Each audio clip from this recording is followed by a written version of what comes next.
Alright mga kachamba. So ito ay pang Lancer na box type. So ayan.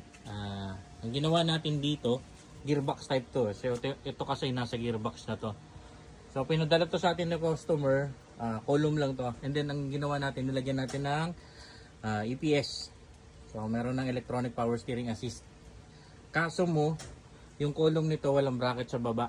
Kaya ang ginawa ko, nag-reinforce na lang tayo dito ng another bracket na attach sa mismong tubo niya.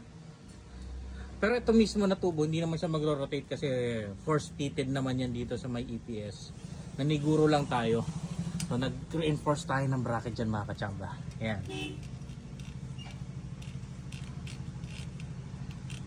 Tapos ito, nandun na to mismo sa gearbox. Ayan.